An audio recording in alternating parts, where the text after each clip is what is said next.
Hola, mi nombre es Emilio Maldonado Garza, soy estudiante de la carrera de Relaciones Internacionales por la Facultad de Ciencias Políticas y Sociales de la UNAM en la modalidad SUAYED.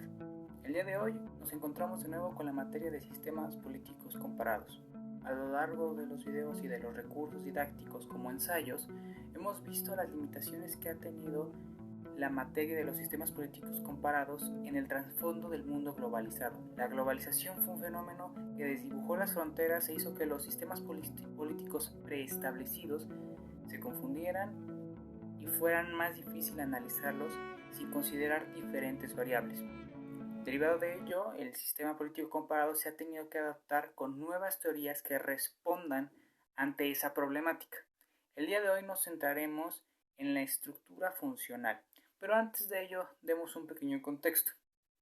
Este trabajo se hizo casi en su totalidad con la aportación de Vázquez 2009 en sus páginas de la 55 a la 87, referidas a su capítulo 2 que mencionamos en el capítulo pasado de esta serie de videos.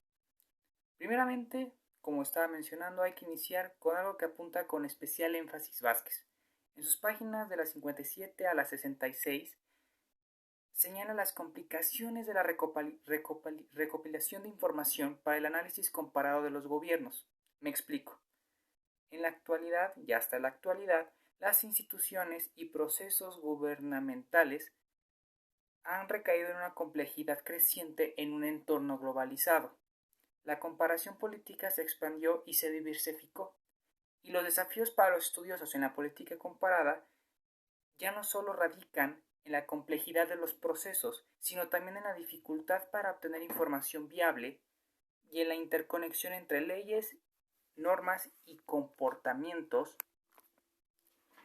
lo que quiere decir que la obtención de datos es difícil y en algunos casos incompleta, lo que dificulta el análisis comparativo. Por ejemplo, Vázquez apunta a dos elementos que complican dicho análisis. Primero, el de la importancia y carácter de las variables ligadas a los procesos históricos. Y segundo, las dificultades surgidas del funcionamiento de las normas, las instituciones y el gobierno, en donde se explica la manera en que las normas preestablecidas y el gobierno al mando revela el papel permeable de las instituciones, que pueden ser fortalecidas o en su defecto pueden ser limitadas según sea el caso. En este punto aparece la estructura funcional o funcionalismo estructural en el estudio comparativo de los gobiernos. ¿Qué es? ¿Cuáles son los elementos que comprende y qué limitantes posee? Referente a la primera interrogante, Vázquez, páginas de la 66 a la 68, y Oscar Oslak, de la Revista Latinoamericana de Sociología, en sus páginas 2, 3, referente a la estructura funcionalismo, un análisis crítico de su estructura y función, señalan que es una teoría sociológica que se enfoca y se basa en la idea de que las diferentes partes de un sistema político cumplen funciones específicas que contribuyen al funcionamiento general y la estabilidad del sistema en su conjunto, sosteniendo que en toda sociedad esta es interconectada y contribuyen a la búsqueda del equilibrio comparativo general.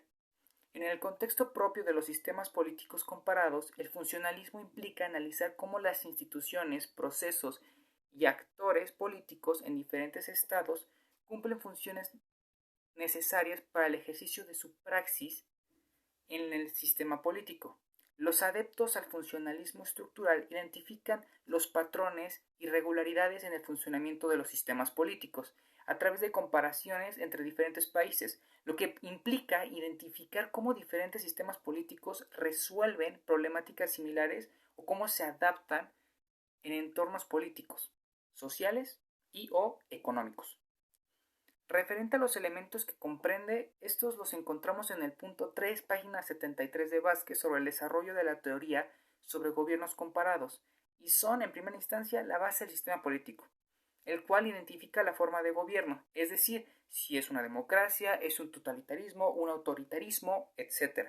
Sin embargo, este tiende a ser impreciso dadas las variables que se deben tomar en cuenta y por la imprecisión o ambigüedad relativa de algunos conceptos, como el concepto de estabilidad política, el de democracia liberal, entre otros, pues ignora los elementos dentro de estos conceptos, como lo es la transparencia de elecciones en el concepto de democracia liberal.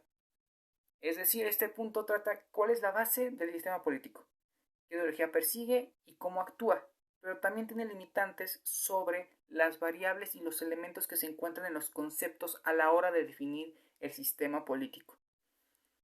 También tenemos los partidos políticos.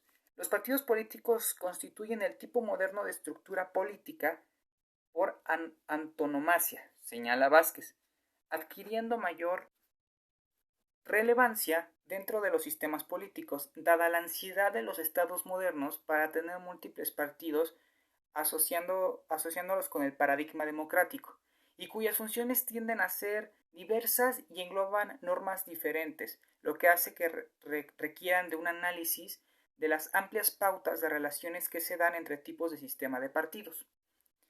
Tenemos el elemento de discusión sobre el gobierno constitucional, le considero el más importante. Este es referente a que el gobierno constitucional es un tema de análisis independiente a los demás, es decir, dada su importancia histórica entre las naciones occidentales desde finales del siglo XVIII y a su posición crucial entre los gobiernos impuestos directamente y los sistemas políticos naturales, da origen a la teoría institucional, la cual es clave para el análisis comparativo entre estados, pues comprende el surgimiento y el carácter de cada institución que comprende un estado. Y por otro lado, lo opuesto, tenemos el elemento del gobierno no constitucional. En el campo de las formas no constitucionales, tanto las impuestas y totalitarias como las naturales y originadas en la evolución del comportamiento, han generado revuelo por parte de los comparatistas modernos en el análisis de tres áreas: el gobierno totalitario, en general, el régimen militar y los burocráticos.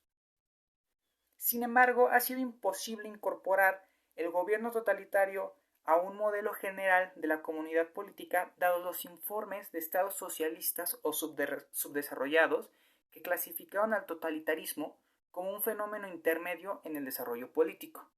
Antes de avanzar con las limitantes, es imperativo mencionar que existen además enfoques para comprender las formas de gobierno en el funcionalismo, como, y señalados por Vázquez en su página 82 al 87, el enfoque esencialmente no comparativo, el enfoque sustancialmente descriptivo, el enfoque localista, el enfoque estático en lo sustancial y el enfoque monográfico.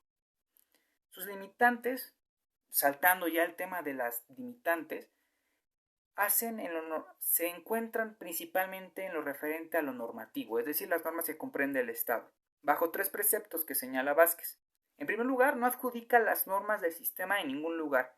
En segundo, falta de atención a las normas provoca que no se pueda considerar hasta qué punto las estructuras se relacionan con ellas en los diferentes tipos de sociedad. Y tres, tienen un valor limitado en cuanto a las pautas de la sociedad y su comportamiento determinado.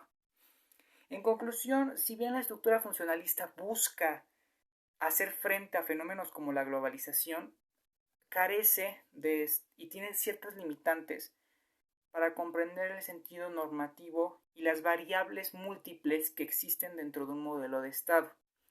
Por lo cual esto nos apunta que la materia del sistema político comparado está en constante evolución referente a su entorno circundante, es decir, conforme vaya avanzando el panorama global, el sistema político comparado creará teorías o evolucionará teorías para explicar los fenómenos y compararlos. La teoría estructuralista funcional o el funcionalismo estructural es una de ellas.